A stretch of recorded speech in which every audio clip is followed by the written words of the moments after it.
Israel destroyed 30 mosques in Gaza, and it damaged 15 more.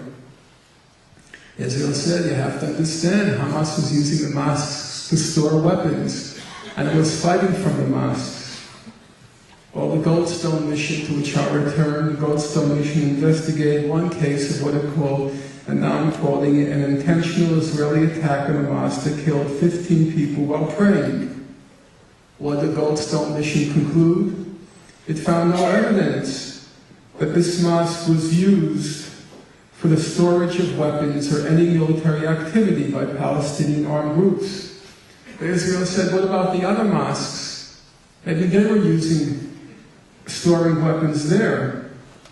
But there you have a problem nonetheless, because Israel didn't just target the mosques in Gaza, it targeted the minarets. And the minarets in Gaza are very narrow. They don't have staircases, so it was impossible for a sniper to ascend them, and it was impossible for a lookout to ascend them.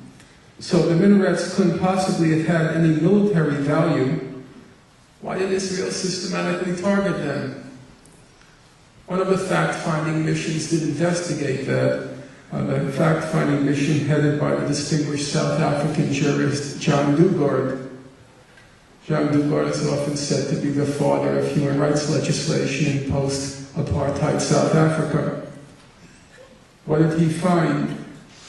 He said that the mosques, and more particularly the minarets, had been targeted on the grounds that they symbolized Islam. Well, that's a good reason, you can't quarrel with that. But of course, I'm only telling half the story because I'm partisan, I'm prejudiced, I'm one-sided. Because everybody in here in the room knows that the real reason Israel ended up targeting civilians and civilian infrastructure is because Hamas was using Palestinians as human shields. They were cowardly, in a cowardly fashion. They were hiding themselves behind Palestinians, forcing Palestinians to face the brunt of Israeli firepower. The Israelis didn't want to kill Palestinians, but they had to. They were forced to because Hamas was using them as human shields. So how many of you in this room are familiar with the allegation that Hamas is using Palestinians as human shields? So raise your hand. Okay, near unanimity. You would have to be suffering from a degenerative brain disease or an excessive consumption of mind-altering drugs not to have heard the allegation because it was so widely disseminated. And all the human rights organizations, of course, they investigated that allegation, investigated at great length. And they all reached the same conclusion. So if I were to ask this audience, what's the most respected human rights organization in the world, you would all say, Amnesty International, exactly. So let's see what Amnesty International had to say. It probably issued the most exhaustive study of the human shield issue, and it said the following. Contrary to repeated allegations by Israeli officials of the use of human shields, Amnesty International found no evidence that Hamas or other Palestinian fighters directed the movement of civilians to shield military objectives from attacks. Amnesty International found no evidence that Hamas or other armed groups forced residents to stay in or around buildings used by fighters.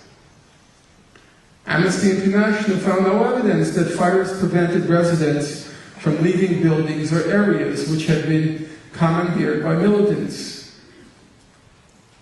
Now here's the interesting question. When I asked how many of you are familiar with the allegation that Hamas used Palestinian civilians as human shields, nearly everyone in the room raised his or her hand. I was speaking honestly and candidly. How many of you are aware that every human rights organization and fact-finding mission and investigated the question reached the same conclusion? There's no evidence that Hamas engaged in human shielding, so raise your hand. Well, look around you.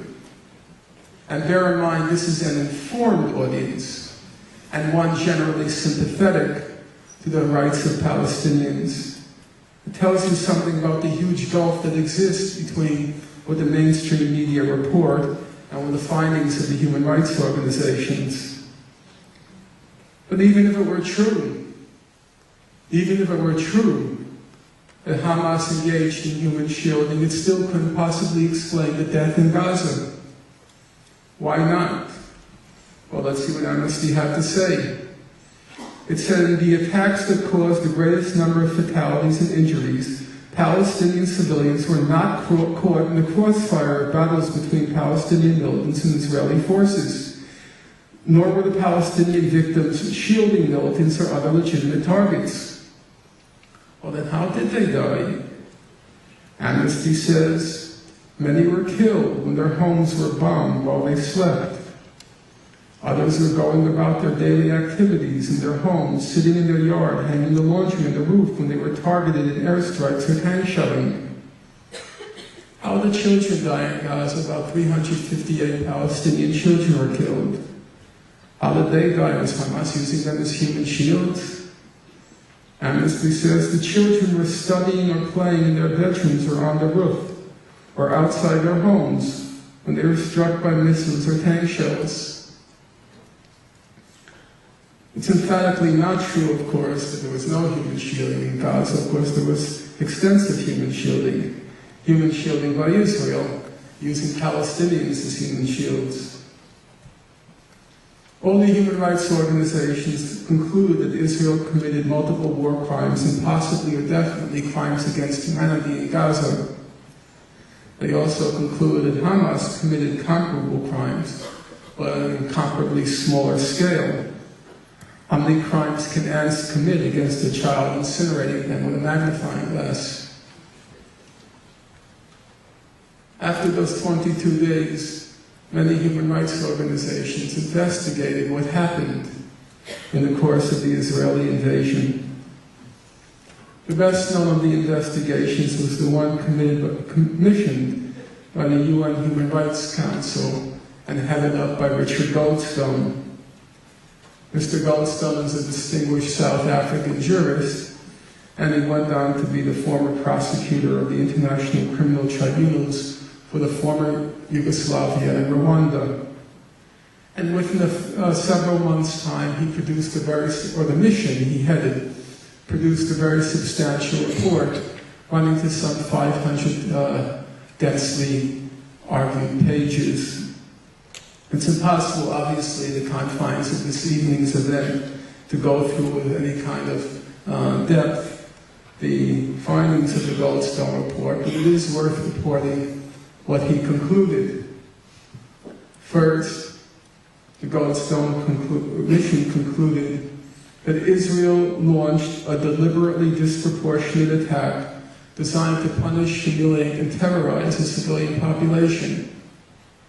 Israel launched a deliberately disproportionate attack designed to punish, humiliate, and terrorize the civilian population.